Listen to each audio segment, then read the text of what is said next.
Si recuerdan, la semana pasada comenzamos el capítulo 5 del Evangelio según San Juan y vimos que Jesús hizo el tercer milagro que Juan quiere presentarnos en su Evangelio. Milagro que él llama señales. Él hace despliegue de su poder como Dios por medio de estos milagros con un propósito que Juan quiere que todo el que lee este tratado entienda que Jesús es el Mesías, que Él es el Hijo de Dios y que Jesús es Dios. Y para esto es que Él nos presenta estas 7 señales. Cada una de estas señales va a ir aumentando en intensidad. Vimos que primero fue el agua convertida en vino, luego vimos que sanó al hijo de un oficial del rey a la distancia. La semana pasada vimos cómo él sanó a un hombre que llevaba 38 años enfermo, paralítico, y todos los días iba a un estanque con la superstición de que si él entraba primero al tanque, él iba a ser sanado, su salud iba a ser restaurada. La sanidad de este hombre debió haber sido de gran júbilo para todos aquellos que lo conocían, todos aquellos que lo vieron levantarse y caminar simplemente por la palabra de Jesús. Pues eso debió haber traído mucho gozo, sin excepción de persona alguna. Aquellos que lo conocían, al caminar, debieron haberse regocijado, haberle hecho muchas preguntas: ¿cómo sucedió? ¿Quién te sanó? ¿Quién entró al agua según la superstición? Pero no fue así. No fue así, porque al él levantarse y caminar, pues hubieron unos líderes judíos que no se alegraron, no se enfocaron en el milagro que estaba frente a él, no se enfocaron en la evidencia del poder de Jesús, sino que se enfocaron en el legalismo que ellos habían creado en la ley de Dios. Ellos le preguntaron: ¿por qué estás cargando tu lecho en un día de reposo? Los religiosos judíos vieron esta acción de parte de Jesús como un delito.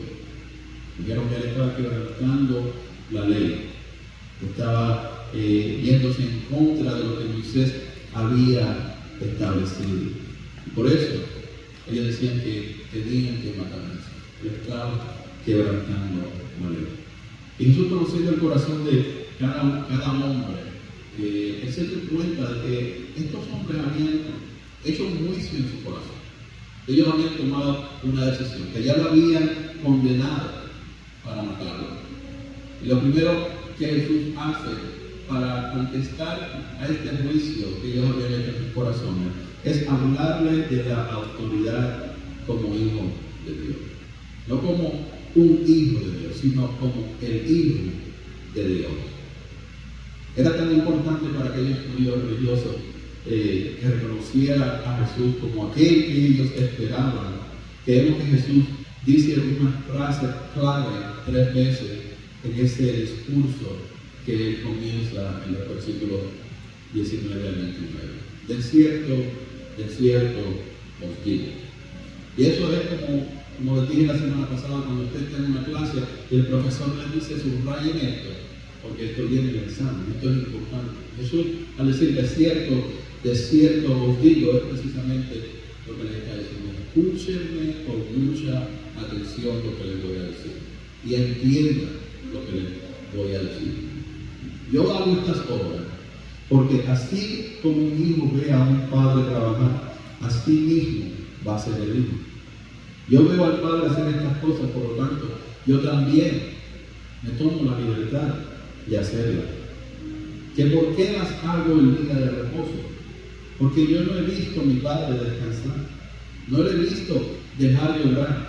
Por lo tanto, yo tampoco dejo de orar, yo tampoco dejo de trabajar. En el Evangelio de Marcos, él les contesta de una manera diferente. Le dice: porque yo soy Señor del día del reposo. El Padre sana en el día del reposo. Yo también sano en el día del reposo. El Padre levanta muertos, yo también levantaré muertos. El Padre juzga y me ha dado toda autoridad para que yo sea quien juzgue, para que honren al Hijo y así también honren al Padre. Esa es la conversación que Jesús está teniendo con estos hombres. Y les dice, tengan esto bien claro. Ninguna de estas cosas que yo hago las puedo hacer por mí mismo. No es mi voluntad, no es mi poder, no es lo que yo quiero hacer, sino lo que yo hago es la voluntad del Padre. Por medio del poder del Padre, y solamente es lo que veo que mi Padre hace. Y esa fue la primera parte de este discurso de Jesús. Y hoy estaremos mirando la segunda parte de este discurso largo por Jesús, mirando cómo estos religiosos ya hicieron su juicio en contra de él, responde como si estuviera en un tribunal y lo hace presentando a unos testigos. Me acompaña capítulo 5, versículo 30 en adelante. Leeremos la palabra en nombre del Padre, del Hijo y del Espíritu Santo. No puedo yo hacer nada por mí mismo. Según oigo, así juzgo, y mi juicio es justo porque no busco mi voluntad, sino la voluntad del que me envió, la del Padre. Si yo doy testimonio acerca de mí mismo, mi testimonio no es verdadero. Otro es el que da testimonio acerca de mí, y sé que el testimonio que da de mí es verdadero. Vosotros enviasteis mensajeros a Juan, y él dio testimonio de la verdad. Pero yo no recibo testimonio de hombre alguno, mas digo esto para que vosotros seáis salvos. Él era antorcha que ardía y alumbraba, y vosotros quisisteis regocijaros por un tiempo en su luz. Mas yo tengo mayor testimonio que el de Juan, porque las obras que el Padre me dio para que cumpliese, las mismas obras que yo hago, dan testimonio de mí, que el Padre me ha enviado. Lo primero que leemos en este pasaje es que Jesús une lo que él acaba de decir en los versículos anteriores con lo que va a decir a continuación a estos líderes religiosos. Una vez más, les dice, lo que yo hago yo no puedo hacer por mí mismo. Lo que yo hago por el poder de Dios que está en mí. Él les dice, su juicio es justo, porque él no está buscando hacer su propia voluntad, sino que él busca hacer la voluntad del Padre. Y ya esto él se lo había dicho, pero por hacer el énfasis en juzgar y juicio, él lo hace porque en esos corazones de estos hombres endurecidos, pues ese juicio había tomado lugar. Y él está hablando del juicio, por eso ustedes no son imparciales a la hora de tomar decisiones legales, pero mi Padre sí lo es. Y mi Padre me ha dado la potestad de ser igualmente, tener esa autoridad y ese poder de poder juzgar. La palabra nos dice en varios lugares que Dios buscó por toda la tierra y no encontró a ninguno que fuese justo. Ninguno. Por lo tanto, estos hombres religiosos judíos, ninguno de ellos era justo.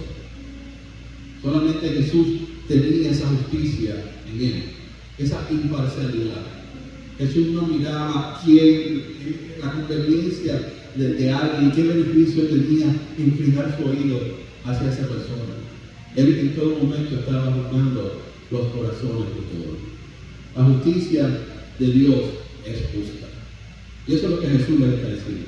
Dios no se deja persuadir por un lado o por el otro, sino que Él mira al acusado, Él mira al que presenta el caso, y Él mira el corazón de cada uno. ¿Qué hay en el corazón de esa persona que está siendo acusada? Y si al Dios mirar el corazón de la persona, ve que el Hijo no está en ese corazón, lamentablemente esta persona está expuesta a recibir el castigo de Dios. Pero cuando Dios mira el corazón de una persona y encuentra que en ese corazón mora su Santo Espíritu, el veredicto es completamente diferente, porque usted ha creído que Jesús es su Salvador y Señor. Usted ha sido justificado ante los ojos de Dios. Usted ha sido perdonado, no por algo que usted haya hecho, sino por la obra redentora de Cristo en la cruz del Calvario. Porque no hay nada que nosotros podamos hacer para convencer a Dios de que merecemos perdón. Pero hay algo que podemos hacer por medio de la fe en Jesucristo. Y es ser justificado. Él dará testimonio de nosotros, no nosotros de nosotros mismos. Nuestro testimonio de nosotros mismos no es válido, porque nosotros vamos a distorsionar la verdad acerca de quiénes somos, de lo que hemos hecho. Un ladrón va a decir, pero solamente me robé unas cuantas pesetas. Pero el banquero dice, sí, pero esas pesetas sumaban $2 millones. O sea, para el ladrón solamente fueron unas cuantas pesetas. Para el banquero fueron $2 millones.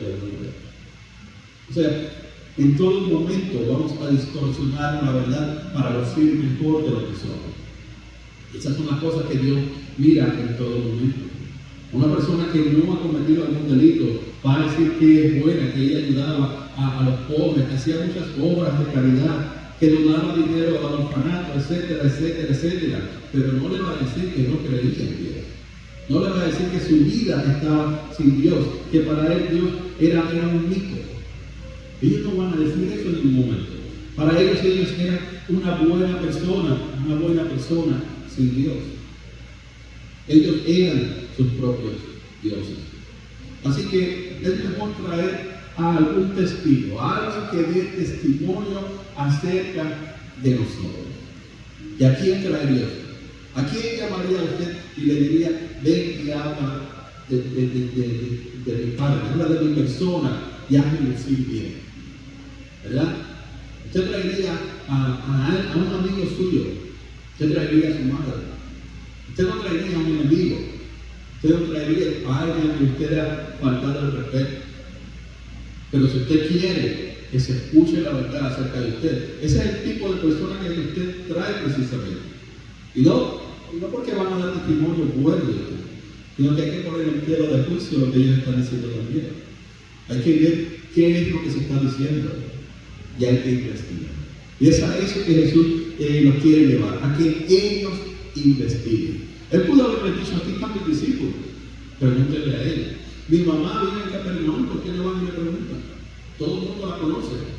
Pero eso no fue lo que él hizo. Él lo llevó aún más allá, porque él deseaba que ellos investigaran quién él era. Ellos eran demasiado perezosos en hacer su investigación y no se movían hacia adelante con esa investigación. Simplemente se fijaban en quién tenían delante. Ellos no habían hecho su tarea acerca de la persona que les estaba hablando, porque otro es el que va a dar testimonio de él, y el testimonio que él va a dar es verdadero. Él no hace falsas acusaciones, no da falso testimonio, sino que el testimonio que da de Jesús es verdadero. ¿Quién es esta persona a quien Jesús se está refiriendo? No está hablando de Juan el Bautista, está hablando del Padre. Él dice que hay otro, el versículo 32, es el que da testimonio acerca de él. Otro, en singular.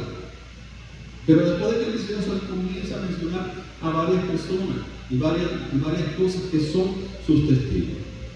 Pero otro, no otros, una sola persona es la que da testimonio acerca de Jesús.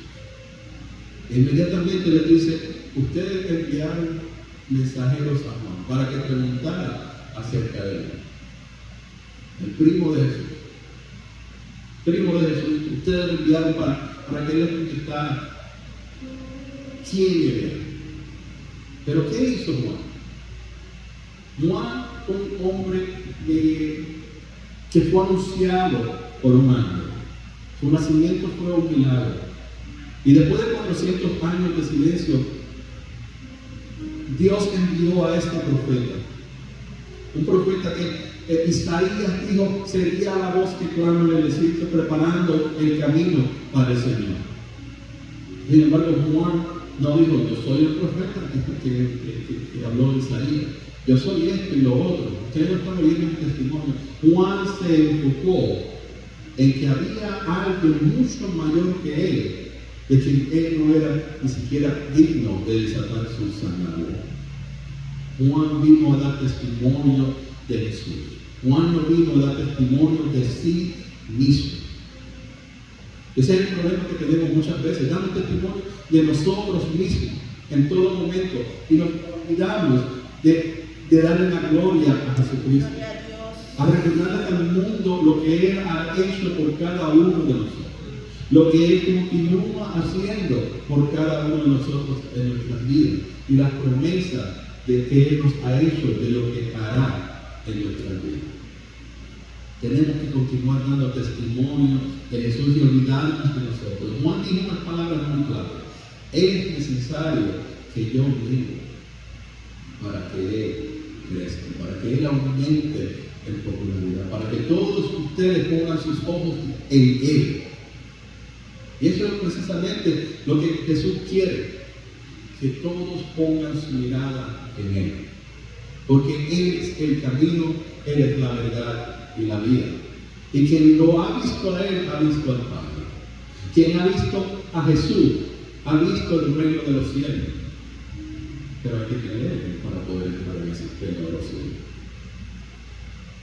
Ese otro que nos indica que es el testimonio del Padre, ese otro es quien envió a Juan el Bautista.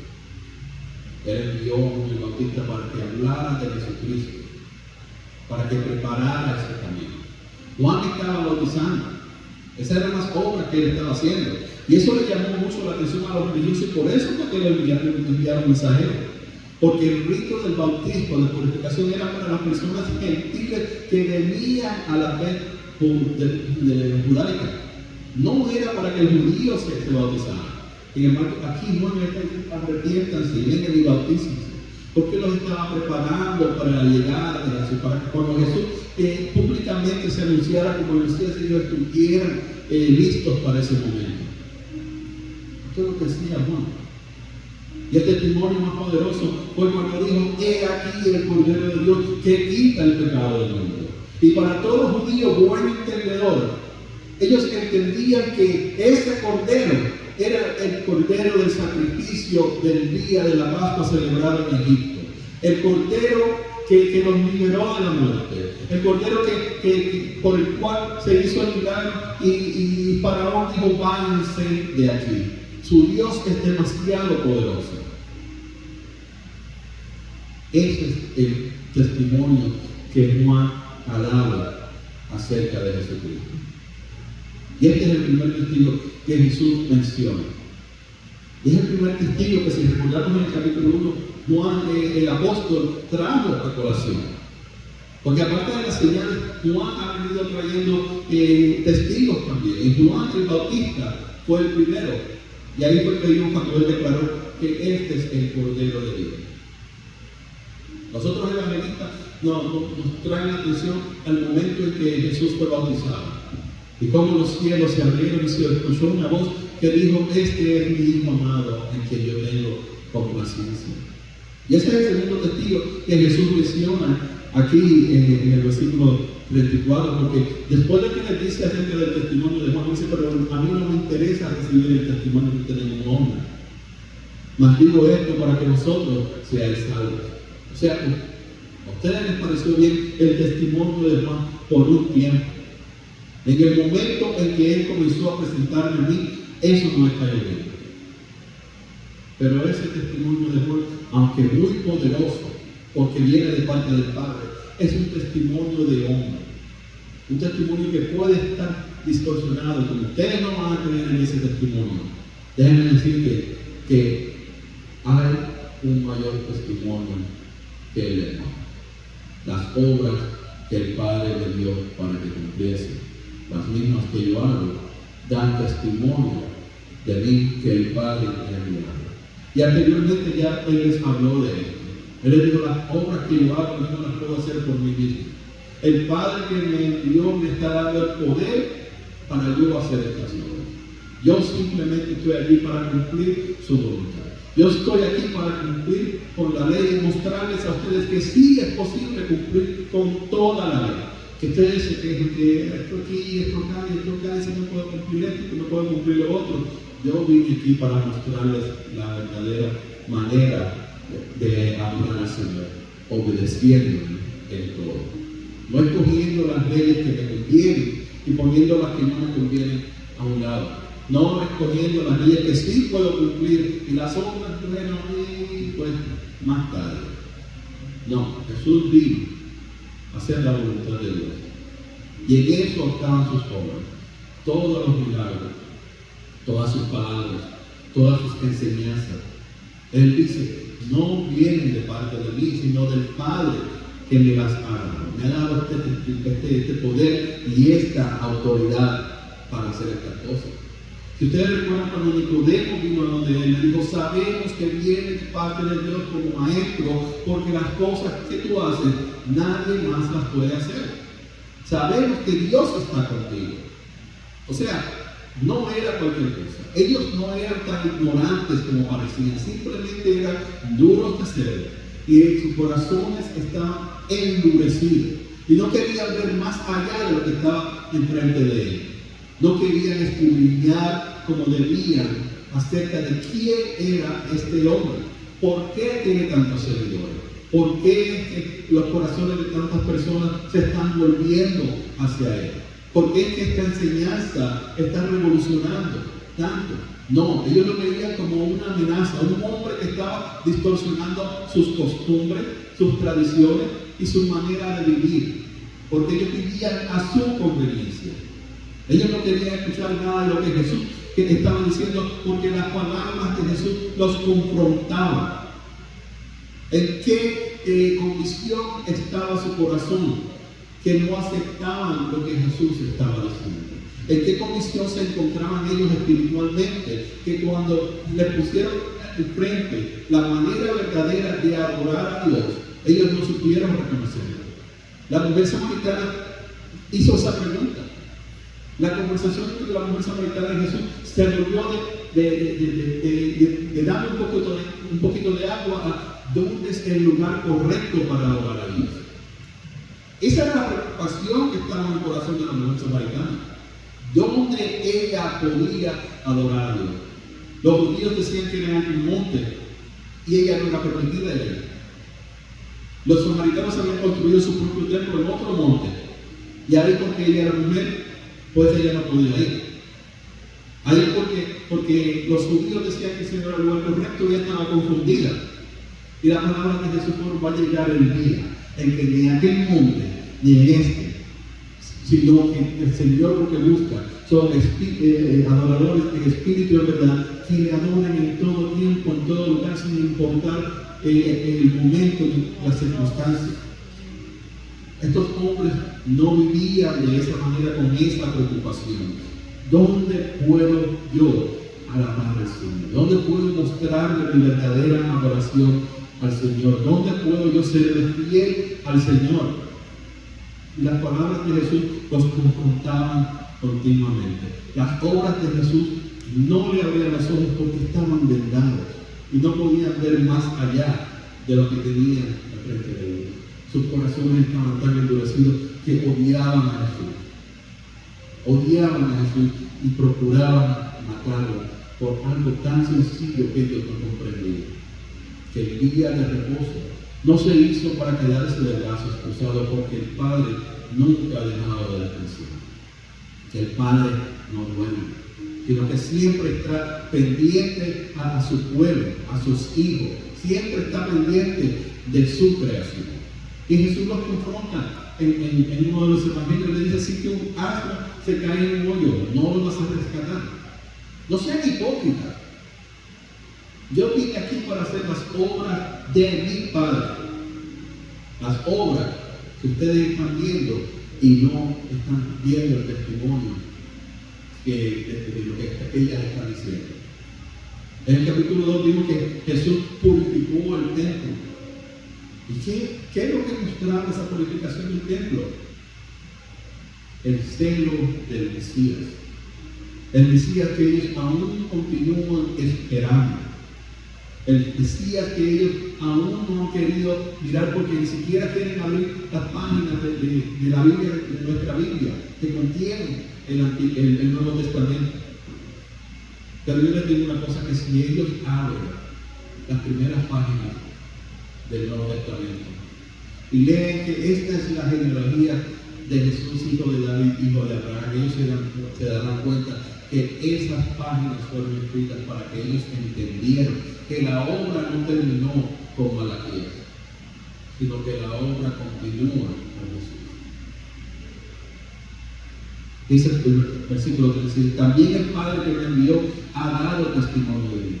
Nunca habéis oído su voz, ni habéis visto su aspecto, ni tenéis su palabra morando en vosotros, porque a quien Él envió, vosotros no queréis. Jesús le dice a los discípulos que si ellos han visto a Jesús, ellos han visto al Padre. Y ellos no entendían esas palabras. Ellos no entendieron esas palabras. Y aquí Jesús está diciendo que el Padre lo ha enviado y que el Padre da testimonio de él.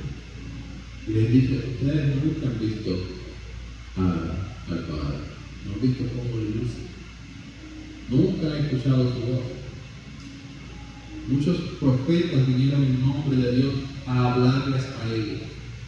Muchos profetas vinieron trajeron la palabra del Señor a avisarles de los peligros que había si no eran verdaderos adoradores del Señor, si no eran fieles creyentes, si continuaban su camino de apostasía, adorando a otros dioses.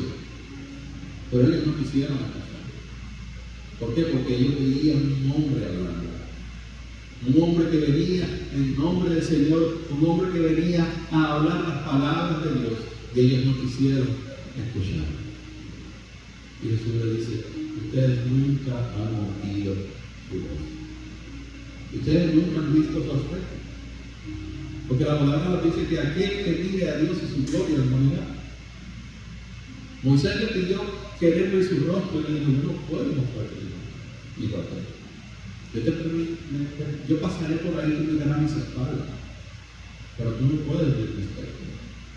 Es demasiado impactante, es demasiado glorioso, es demasiado santo, como para que un simple hombre pueda mirar mi aspecto real.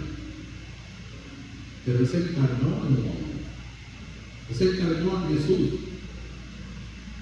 Y al encarnarse, Él está mostrando al mundo cómo es Él. No en aspecto físico, no como es su carácter. Carácter santo, firme, plantado en la voluntad de Dios.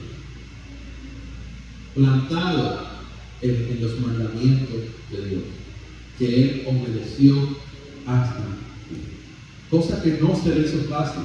No pensemos que Jesús vino y fue obediente desde un principio. Jesús tuvo que aprender a ser obediente. Eso lo dicen en Hebreos. Jesús tuvo que aprender a ser obediente, porque Él como Dios no estaba acostumbrado a ser instrucciones.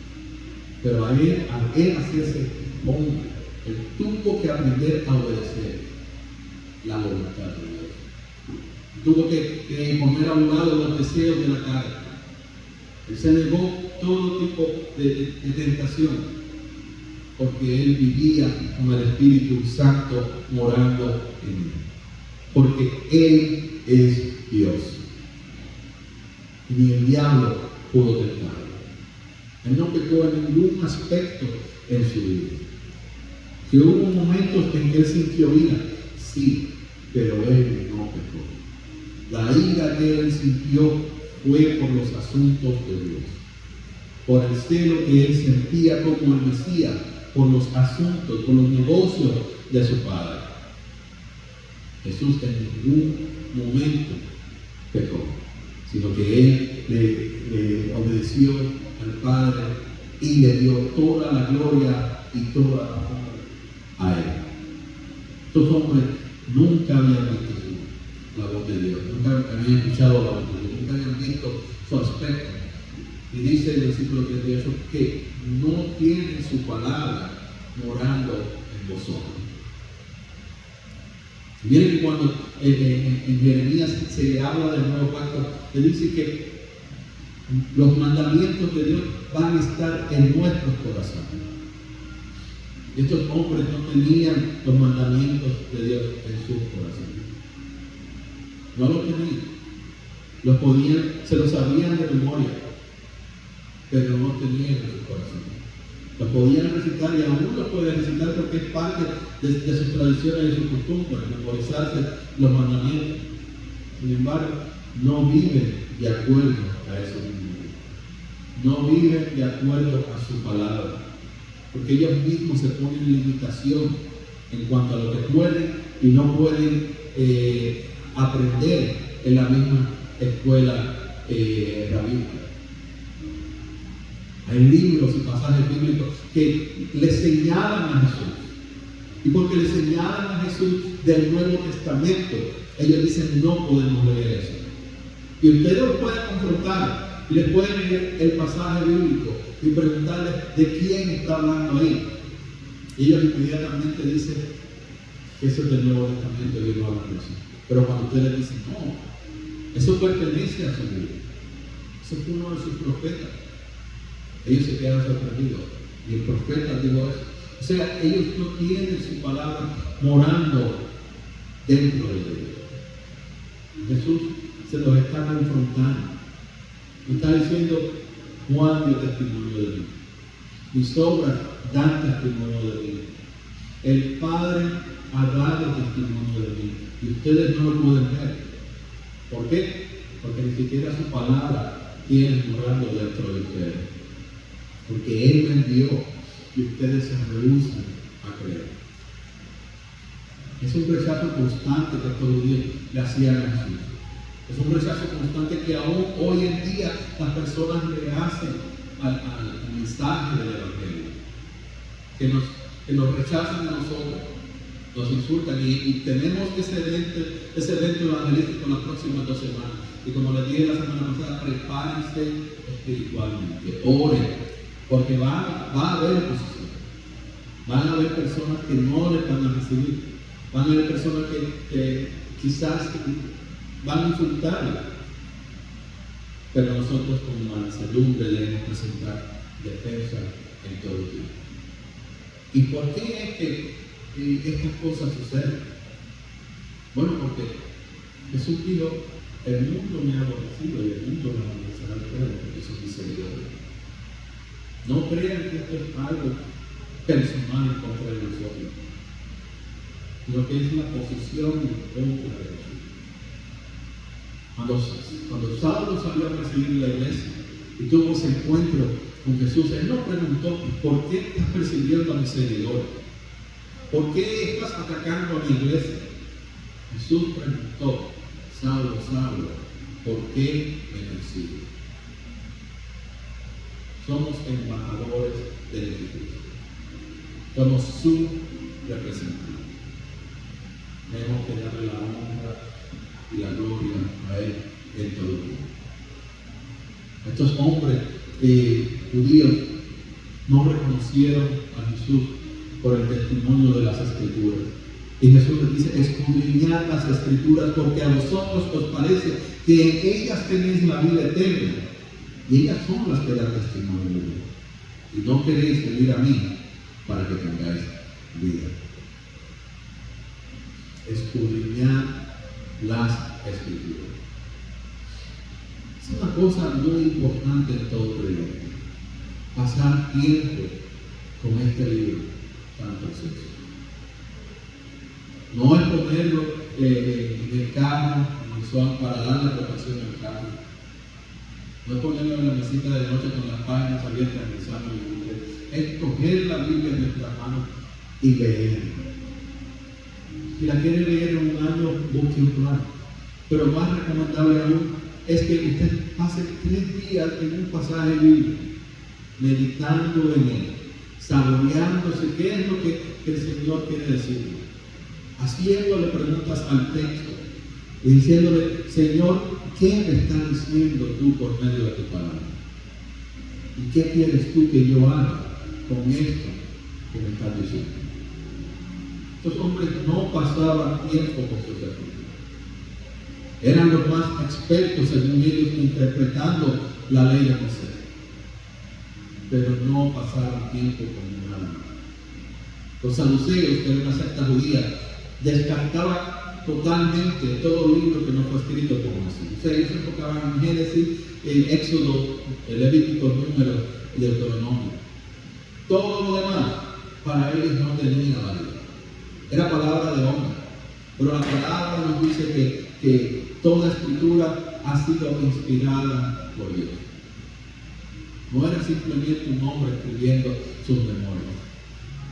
Era un hombre inspirado por el Espíritu Santo, escribiendo lo que Dios quería preservar para que nosotros, por medio de estas palabras, pudiéramos aprender más de Él, su carácter y lo que Él espera de cada uno de nosotros. Las Escrituras anunciaban a Jesucristo. Les hablaba de dónde venía. Les hablaba de su nacimiento, de su ministerio, de qué venía. Pero ellos no pasaban tiempo con estas escrituras. Ellos esperan que vengan dos Mesías. Dos Mesías y cada uno va a venir una vez. Nosotros sabemos que hay un Mesías que va a venir dos veces. Ese Mesías es Jesús, a quien ellos continuaban precisando. En las Escrituras encontramos el camino verdadero a la vida. Encontramos el camino verdadero a la vida porque ellas nos revelan a Jesucristo como nuestro Señor y Salvador. No hay ningún otro libro que le vaya a revelar a Jesús de la manera que las Escrituras lo hagan. Y el Corán habla de Jesús según él, pero no le revela a Jesús como su Salvador. Se lo revela como un profeta más, un profeta que vino antes que nosotros. Es aquí, en la Escritura, en la Biblia, en la palabra de Dios verdadero, que vamos a ver la revelación de Jesús como nuestro Salvador.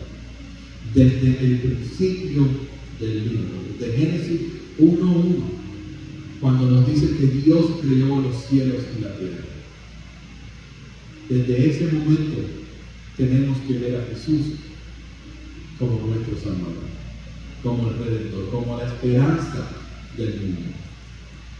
Y según vamos leyendo cada capítulo, y vamos buscando un versículo que nos muestra a Jesús, vamos a seguir encontrando todas estas señales de las cuales Jesús dice: las Escrituras dan testimonio de mí. Cuando vengan el sábado, van a ver un pequeño librito que hemos comprado. Esperamos dárselo a las personas que estén interesadas en escuchar. Ese librito es muy sencillo. Ese librito toma un versículo de cada uno de los 66 libros de la Biblia. Un solo versículo por libro. Y según lo van leyendo, el plan de salvación se les va a aclarar. Hay que escudriñar las Escrituras, porque en ellas vemos a Jesús en cada pasaje, en cada capítulo, en cada libro. No hay libro en el que Jesús no esté presente.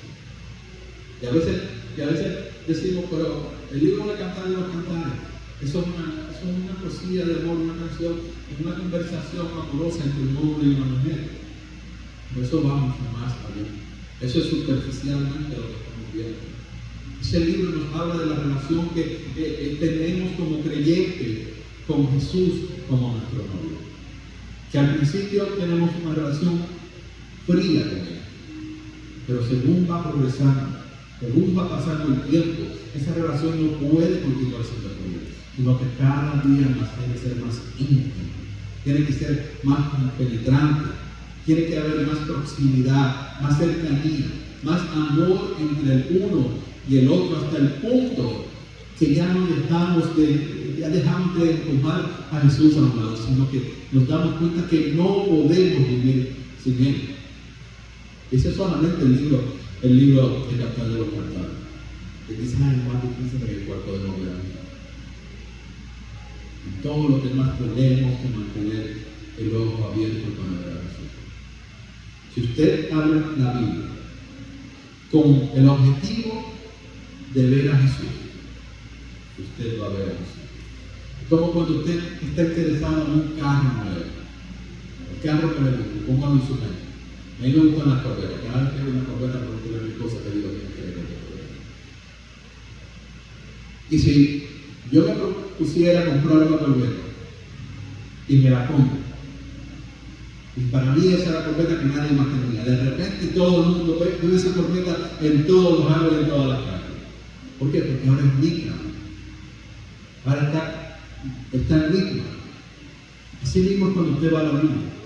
Y usted abre las páginas de la Biblia con la intención de ver a Jesús, usted va a encontrar a Jesús en la Biblia. Pero estos hombres no abrían las escrituras con ese propósito. Ellos abrían las escrituras para ver cómo más ellos podían interpretar la ley y añadirle a la ley de Jehová que era perfecta, porque ellos se encontraban que estaban incompletos. Ellos estaban sabiendo un poquito más.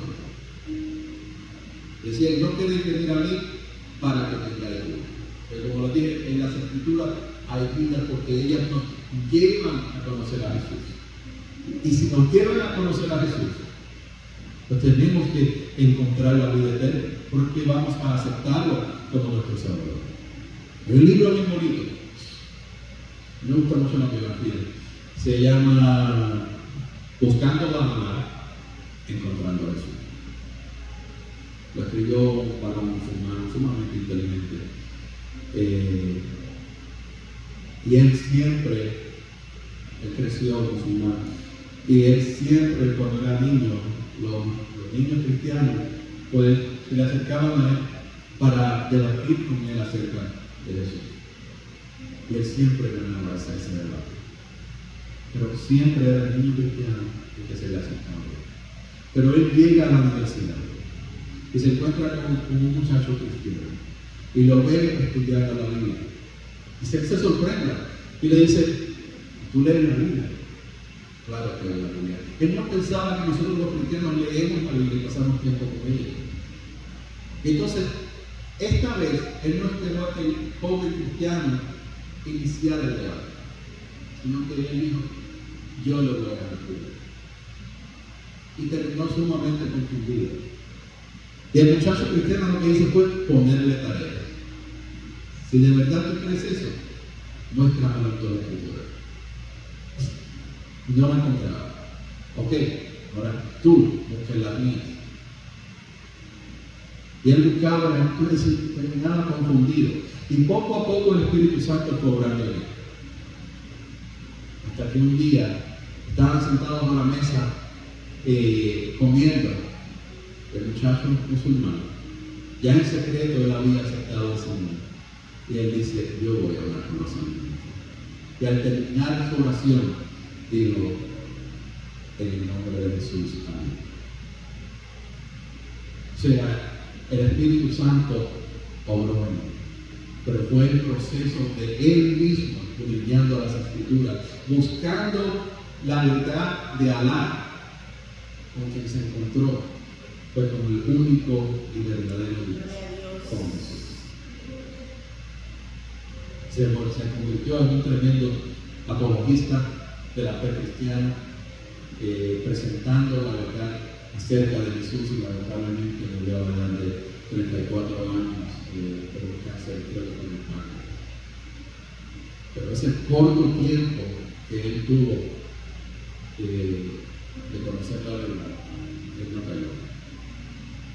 Él compartió su testimonio y él hizo todo lo que él pudo para que otros jóvenes que se encontraban en la misma posición que él, que crecieron en un lugar musulmán, que estaban confundidos acerca de su fe, pudieran conocer a Jesús como su único y exclusivo Salvador. Por eso vino a través de escudriñar las Escrituras. Y estos varones judíos religiosos no estaban haciendo esa tarea. Dice, gloria de los hombres no recibo, versículo 41.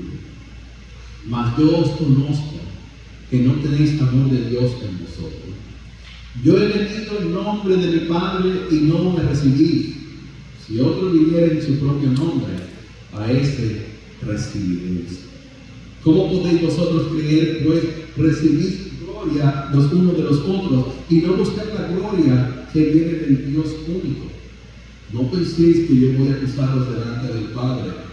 Hay quienes os acusan, Moisés, en quien tenéis vuestra esperanza. Porque si creyeseis a Moisés, me creeríais a mí, porque de mí escribió él. Pero si no creéis a sus escritos, ¿cómo creeréis a mis palabras? Él conocía a estos hombres, eran vacíos por dentro. Estos hombres simplemente pretendían ser piadosos, ellos pretendían obedecer a Dios, pero para ser verdaderamente representantes de Dios, debemos mostrar el amor del Padre por medio de nuestras acciones. En todo lo que hagamos, debemos mostrar el amor del Padre. ¿Y cuál es la manera en que el Padre mostró su amor hacia nosotros? Mostró su amor porque Él envió a su único Hijo a tomar nuestro lugar. Él no esperó a que nosotros nos arrepintiésemos para Él poder decir, ve, sacrifica tu vida. Porque si ese fuese el caso, Jesús todavía estuviera esperando. Pero Él envió a su Hijo para mostrar su amor por cada uno de nosotros. Y estos seres judíos religiosos no mostraban ninguna pista de amor, todo lo contrario. En sus corazones ellos ya querían matar. El odio era lo que reinaba en el corazón de estos hombres. Eso es algo muy peligroso para toda persona. El amor tiene que prevalecer en nosotros, tiene que vencer todo tipo de obstáculos. El amor tiene que estar por encima de cualquier enojo, de cualquier odio, de cualquier antipatía que sintamos hacia una persona. En todo momento debemos mostrar ese amor. Y Jesús nos dice que debemos amar a uno de nuestros enemigos. Y eso es una cosa muy difícil. Si usted ha oído del predicador puertorriqueño Guille Hidalgo, usted sabe que él tuvo 3 hijas. Y una de ellas, su marido lo mató. Su marido mató a la hija de Guille Hidalgo. Y esto es un dolor muy grande para un padre. Pero Guille escribió una carta que se sentenciaron a la pena de muerte. Él escribió una carta al Estado y dijo, no, por favor, no la chingue. Yo lo perdono. Yo lo perdono. Dios me ha perdonado por mis delitos, por mis pecados. Dios lo perdonó. Guille lo visitaba a la casa. Guille ponía dinero en su comisaría. Porque en su corazón él estaba mostrando el amor de Cristo hacia ese hombre que le había quitado una de las cosas más preciadas de su vida, una de sus hijas. Aún en nuestros enemigos, aún aquellos que nos hacen mal, nosotros debemos mostrar amor. Y estos judíos, si vemos su historia, pareciera que todo lo resolvían con violencia.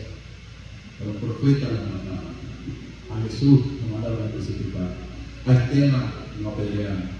No se podía tener una conversación con estos judíos. Era odio lo que tenían dentro de ellos. Jesús se los dice. Jesús en una ocasión, ustedes no son hijos de Dios, ustedes son hijos del diablo. Ustedes dicen que son hijos de Abraham, pero si fueran hijos de Abraham, las obras de Abraham estuvieran haciendo. En vez de lo que ustedes hacen son las obras de liberar. Amor, violencia, odio, violencia. Eso es lo que había en el corazón de estos hombres. No había un hueco para el amor de Dios. Jesús les dice: yo he venido en nombre de mi Padre que no me recibéis, pero si otros vivieren en su propio nombre, a ese sí van a recibir. Ese es el peligro de que nosotros no escudriñemos la Escritura, que no vamos a reconocer a los falsos maestros. Y eso era una preocupación enorme desde el principio de la iglesia, que los falsos maestros se iban a levantar, que iban a confundir al pueblo. Esa es una preocupación que existe aún hoy en día. El pueblo perecerá por falta de conocimiento. Y somos la generación que menos estudia o lee la palabra de Dios. No pasamos tiempo, tenemos acceso a ella en todo lugar. Y sin embargo, no pasamos tiempo con ella. Hubo un tiempo en el que usted decía: por favor, acompáñame a abrir sus Biblias, y no se oía absolutamente nada porque nadie tenía Biblia. Sin embargo, hoy tenemos Biblia y no las leemos. Es importante que leamos la Escritura, porque en ella vamos a encontrar la verdad. En ella vamos a encontrar la advertencia de Dios. El libro del Apocalipsis nos dice que el pueblo judío va a creer en un hombre que va a lograr la paz mundial. Y ellos le van a dar toda la adoración a ese hombre. Ellos van a ser engañados porque no han querido leer acerca de Jesús. Ellos van a ser engañados y van a ser burlados por 3 años y medio. Todo va a ir bien. Todo va a ir como ellos desean. Así como cuando pidieron a Saúl. Eso es lo que queremos ver en nosotros. Un líder como Saúl, un hombre alto, apuesto, parecido a mí, más o menos, ¿no? Eso es lo que queremos ver en nosotros. Eso es lo que ellos van a recibir. Y esa va a ser su caída más grande. Porque ese mismo a quien ellos van a exaltar y van a aceptar y van a recibir, ese es el mismo que le va a hacer mucho daño. No han querido aceptar a Jesús como el Mesías. No lo han querido aceptar como su Salvador. No han querido aceptar su obra redentora en la cruz del Calvario. Pero a ese sí van a aceptar. Dice: ¿cómo podemos nosotros creer para recibir gloria a los unos de los otros y no buscar la gloria que viene del único Dios? Les dice: porque si creyeseis a Moisés, me creerías a mí. Que al principio del servicio leímos de Deuteronomio 18, 15 al 22, donde Moisés les anuncia que vendrá un profeta mayor que él. No se estaba refiriendo a Isaías, ni a Daniel, ni a Ezequiel, ni a Oseas, ni a Jeremías. No se estaba refiriendo a Juan el Bautista. Ese profeta, esa persona que viene con la palabra de Dios en su boca para el pueblo, estamos frente a él. Ese profeta les estaba hablando cara a cara. Ese profeta se les presentó, pero ellos no pudieron entenderlo. Moisés les habló de él. Y Jesús les dice: Moisés es quien los acusa. Yo no los acuso. Porque ustedes tienen la ley de Moisés. Ley que ustedes no pueden cumplir. Ley que ustedes han venido añadiendo, haciéndosela más difícil. Por esa ley es que ustedes son condenados. Yo vengo a ponérselas sencillas. Crean en mí. Crean en mis palabras. Porque yo he sido enviado por el Padre para la salvación de cada uno de ustedes. Estos son los testigos que Jesús ha traído delante de nosotros. Este es el testimonio que Jesús presenta ante ellos, de parte de las Escrituras, de parte del Padre, de parte de sus obras, de parte de Moisés y la ley. Y yo me pregunto: ¿qué testimonio tiene la gente de nosotros como hijos de Dios? ¿Qué están diciendo la gente que somos cuando no estamos aquí entre hermanos? ¿Cuál es el testimonio? Tenemos que traer a alguien para que hable por nosotros. Permitiremos que nuestra vida sea la que da testimonio de quiénes somos en Cristo. Que nuestras obras diariamente demuestren quiénes somos en Cristo y lo que Cristo ha venido haciendo en cada uno de nosotros. Vamos a ver.